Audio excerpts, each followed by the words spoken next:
Hello mga tropa! Welcome back sa aking YouTube channel, and for today's video ay mag-unbox tayo ng aking vlogging camera. So guys, bumili ako dito ng Insta360 X5. And before natin ito i-unbox, ang una ko talaga pinamilian ay, or una kong gustong bilhin na vlogging camera ay DJI Osmo Pocket 3. Pero after ng mga reviews, kasi hindi ko pa rin siya nabibili, so may mga aftermarket at reviews na rin na lumalabas na medyo fragile siya. And also yung price point niya. And sa Insta360 naman guys, nagustuhan ko yung Ace Pro 2 kasi action cam siya na mayroong flip screen.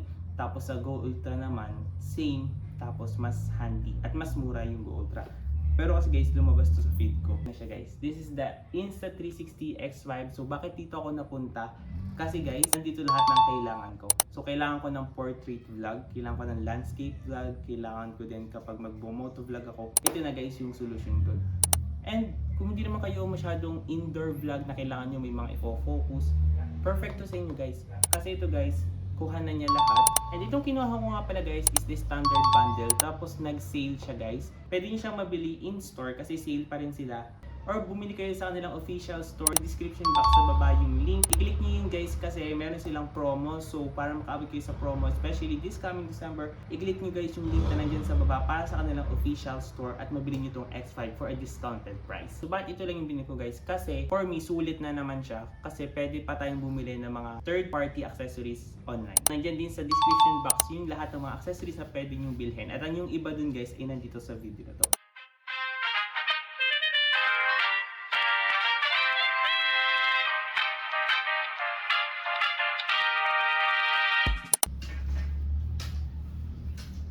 Ayan. Actually guys, nabuksan ko na to sa store pero iba pa rin talaga kasi ito yung talagang first camera ko na gagamit ko for vlogging kasi ang ginagamit ko before ay yung aking phone. Tapos ito guys, yung ating camera. Ito yung X5 itself. Kung makikita nyo guys, medyo malaki pala siya sa personal tsaka medyo mabigat compared dun sa X4 Air. Tapos ang maganda dito guys, replaceable na yung lens niya unlike sa X4. Kasi yung X4 kapag nabasag, papadalhin nyo pa. Ito guys, kung wag naman sana kung sakaling na-damage siya, order lang kayo sa official store ng lens at pwedeng kayo na magpalit. Actually guys, meron naman ako separate video ng unboxing lang nito kung ano yung makita na yung may nagsasalita. Tapos kasama din guys nito, of course, din dito sa box, yung kanyang, of course we have the Insta360 paper guides, the warranty, the sticker, tapos ito guys, meron siya ditong cleaning sticker. And we have here yung kanyang protective pouch. So ganito guys yung kanyang protective pouch. So iba na yung protective pouch nitong X5 kasi di-zipper na siya. Kasi yung alam kong protective pouch nung past na Insta360, yung sinusuot lang mismo. Then inside, we have the USB-C cable, parehong Type-C. Then the lens cloth. Pero sa loob guys, meron din siyang extra pocket. This is the flagship Insta360 camera na meron sila. Bago pala natin siya i-turn on guys, nandito sa gilid, meron siya ditong, ito yung kanyang battery. Ilalim, nandito yung kanyang mga mounts. Ito yung sa tripod mount, tapos yung quick release mount, meron din. Supported din siya guys nung sa ating Ace Pro 2 na grip, applicable din dito. Then dito naman sa kabilang side, of course, may mic, may speaker, and nandito yung mga ports niya para sa ating Type-C charging. Then sa harap, of course, yung lens, screen, mic. Sa likod naman, andyan yung ating another lens at yung wind guard.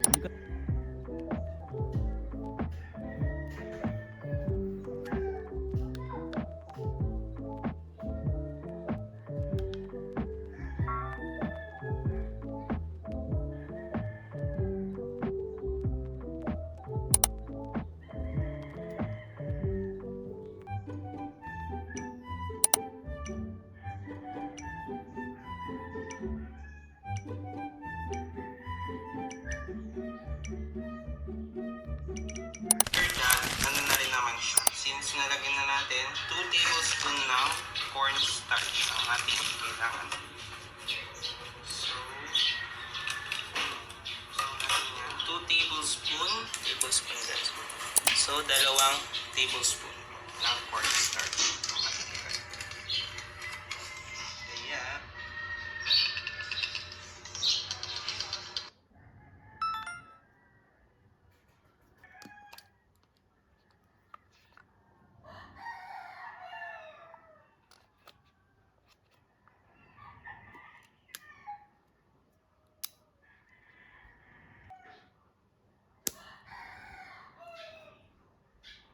At At dahil nandito rin kayo sa vlog ko guys, itong mga accessories na binili ko ay para sa mga gusto mag-motovlog or gusto lang din ng sadyang vlog. So unahin na natin sa kanilang invisible stick. Actually guys, itong invisible stick na to ay third party brand, 31,990. Meron kang kasamang isang extra battery, invisible stick. Tapos sa pang 31,590, meron kang kasamang 256 SD card, invisible stick. So yun guys, ang pamimilian nyo guys, magsasacrifice kayo sa memory card or the battery. Shoot ako dito sa Insta360 X5 ng 5.7K resolution at 30 fps, which is kaya nang tumagal ng 64GB SD card for 1 hour. So ito guys, yung ating invisible stick. Ito guys ay nabili ko sa Insta360 store for 999 or almost 1,000.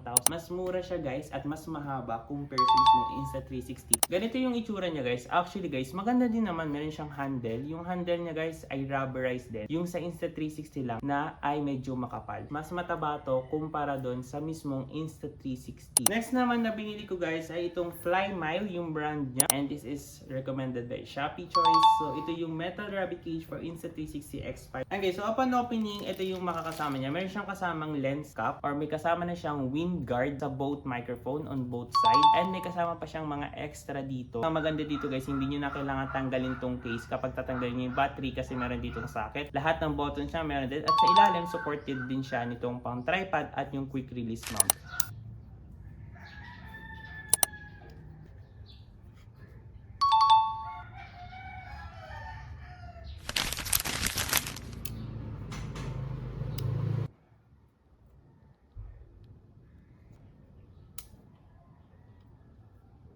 Then last but not the least sa ating accessories para mas kumpleto ang ating motovlog. Ito guys, bumili ako nitong holder for Insta360. So ganito yung style niya. Kita nyo luluagan.